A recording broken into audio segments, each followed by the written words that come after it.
BBC Radio Oxford. It's 25 to 4. It is Friday. The sun is out. And you know what that means. As it's Friday, there are new movies dropping today. What's worth going to see? What should you maybe skip? Well, our movie critic Van Connor has been very busy making sure he gets to see all of these, and we are going to discuss them today. Good afternoon, Van Connor. Welcome back to the show. Good afternoon, as always, Mr. Bourne. Absolute pleasure. How you been, bud? Yeah, good. Thank you very much. Enjoying a bit of sun today before we get the rain and the storms tomorrow. You've got to make the most of it while it's here. Lovely, isn't it? It is at the moment. So we've got two to talk about. Really looking forward to hearing about the brand new Mission Impossible movie in a moment. Oh, yeah. But first, another movie, actually, that I'm assuming to be good, because it's Pixar's latest, is Elemental.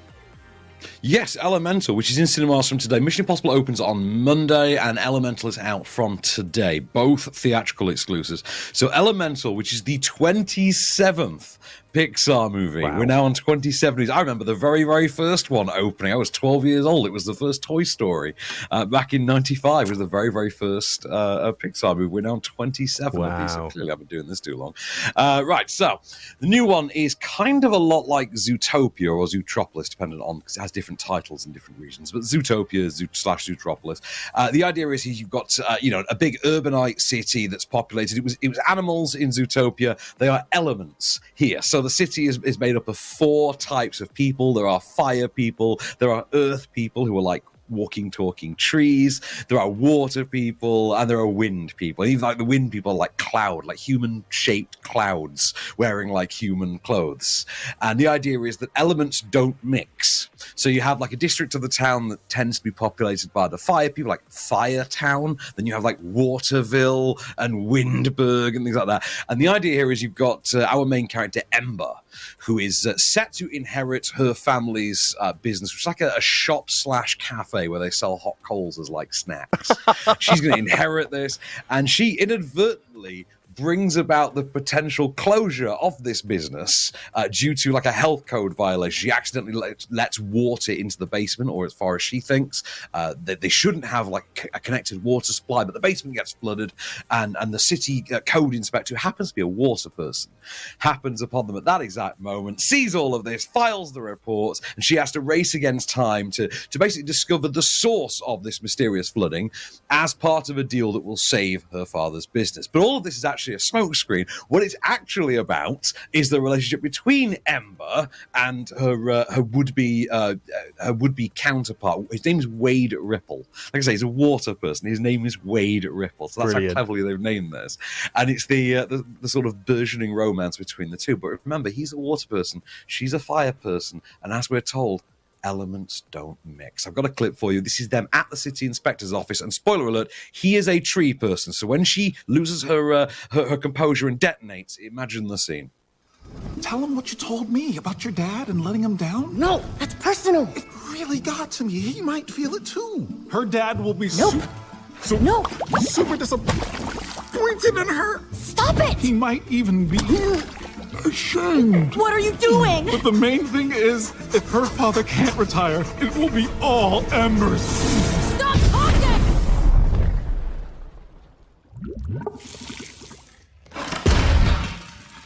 Looks like I'm going home early today. I absolutely love the concept of this movie. I can totally see how it's going to be a massive hit. And you know, from what you say there with elements not mixing, there's kind of a moralistic kind of narrative in this as well. Yeah, it has things to say about the dynamics of interracial relationships, about the American immigrant experience in particular. But like I said, I mean, that thing about the interracial relationships, I thought was really poignant and I thought quite timely as well, in a sense. But there's a commentary on xenophobia, on discrimination, on profiling, a lot like Zootopia did. And incidentally, from that clip, the way the city inspector is played is very similar to how the sloths are played at the DMV in Zootopia. Is a great. I know you've not seen Zootopia. I've told you that you and your son have to see. You and your son have to see Zootopia because I mean you'll love it, but he will think it's the greatest thing he's ever seen, like for good cause. Yeah, brilliant movie. This is not quite as brilliant as Zootopia, but that's only because Zootopia came out first. This is very very similarly pitched. gorgeous animation. The two lead performances, Leah Lewis and Namudi Athi as Ember and Wade.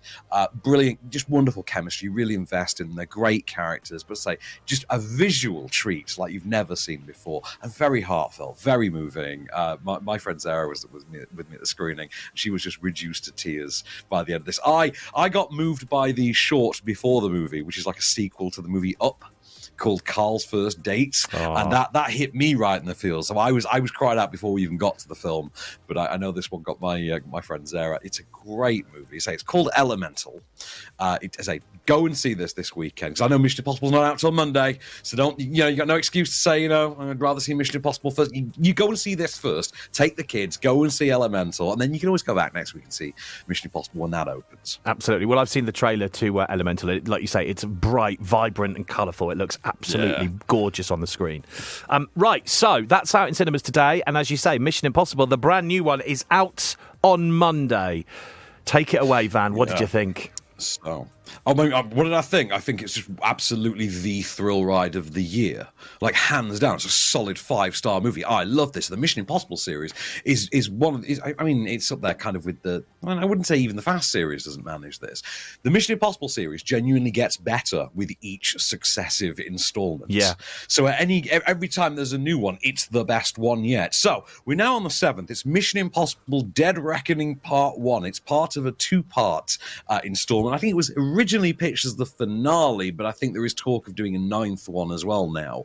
The idea here is that Tom Cruise's character, Ethan Hunt, and the IMF team, the Impossible Missions Force team, go rogue when they are tasked with tracking down 2 halves of a key that will assign whoever possesses it control over an AI that has gone rogue, hacked the world's government systems, security systems, CCTV infrastructure, bank records, the works. If it's digital, the entity, as we're told, has access to and control over it. And not only do they have to take on this literal ghost in the machine, they also have to take on the entity's human agents, led by a mysterious figure from Ethan's own past. So this harkens back to, things that were told in the very, very first movie as well. But we also get, say, a new villain played by Isai Morales, who I think is apparently from the Ozark, which I've not really watched. I know him from Caprica.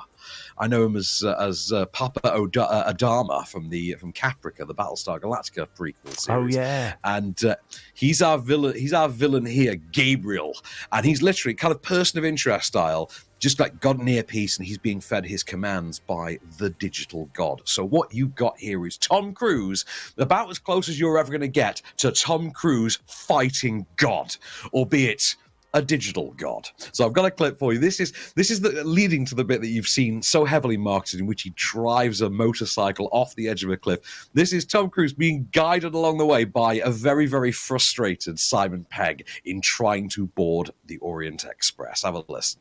Well, you can see the train, right? Yes, I see the train. What about it? And you have a parachute. Got a parachute? What do you expect me to do? Well, just, jump. Just jump? Yeah. Benji, it doesn't work like that. I'm not that high. There's ledges sticking out everywhere. I'm gonna hit them before the parachute even opens. Benji, even if I could get the parachute open, I don't know if I can make it across the valley and intercept and land safely on a moving train. Do you copy? Yes, I copy. Look, I'm just trying to help you, okay? I need you to take a step back and pull yourself together, because I am under a lot of pressure right now. See, I don't think I've ever heard Ethan Hunt, a.k.a. Tom Cruise, in one of his movies where he doubts what he's about to do. That's the first time I've ever heard him say anything like that. Yeah, and that's kind of the genius of it. So because Mission Impossible has always been reliant on the gadgets and the tech, the kind of gimmick with this one is what happens when they can't rely on the gadgets and the tech. Yes. Because that's taken away from them. So even like the government agents that are pursuing them, for instance, a sequence in which they have an analog room. They can't use like state-of-the-art technology. They have to have like old, radio frequencies and like old CRT monitors and things like that, because they can't use modern technology. And it's a brilliant hook for this. I mean, as far as plots go, it's actually not that original when you think about it, because Person of Interest had already done this like on telly a decade ago, and that was made by a Nolan.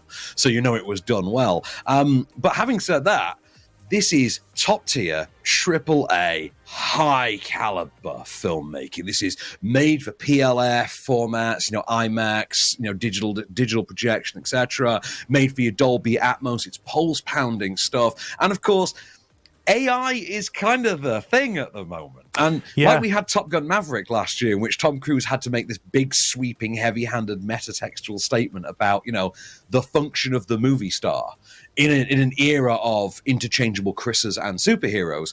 Here, he's making the case for proper filmmaking versus AI. Because we've literally got a writer's strike going on at this exact moment about the rights of writers and filmmakers in an era in which studios can simply rely on artificial intelligence. So you've literally got a film that's all about the stunts are real, the writing is sharp, the filmmaking is top tier, and our bad guy is an AI. I mean, it's almost like he saw it coming. Yeah. I'm not going to draw any conspiracy theories from that. I'm just saying that the people in the pointy pyramid in Southern California might have had some theories. Well, it is a timely topic, and Elon Musk is warning us against AI right now, isn't he, as well? So, they know what they're doing. But, I mean, that sounds just so exciting, and I've seen pretty much all the Mission Impossible movies, and I think we've had this discussion before. They are just like James Bond movies, but better. They are better Bond movies. I do think the Mission Impossible series beats certainly the Daniel Craig era of Bond. And since Bond became this watered down, murky, very, very boring Bourne riff, these have been infinitely better. And then if you need something even sillier, you've got the Fast and the Furious series, which is the same thing with energy drinks. So, good point. Well, if you want to go and see it, it is out in cinemas from Monday. Mission Impossible. Oh, what's it called? Mission Impossible... Dead Reckoning, Dead part Reckoning, 1. That's it. Got to remember the part 1 on the end as well, because there's a part 2 coming next year. Brilliant. Love those. Thank you so much, Van. And I will speak to you on Friday next week. Do you know what we've got coming up next week? Do you know, I actually don't for next week because Mission Impossible kind of owns. Yeah, Mission Impossible kind of owns the multiplex. I think we've got the Secret Kingdom we can talk about next week, and I'll come up with something else. Yeah, of course you will. As long as it's not a subtitled movie, I'll let you on. It'll be fine. I can't promise. Van Connor, until next time. That's your 9, I know. I'll speak to you on Friday. Till the next time, then. Good stuff. Ta-ra, Van.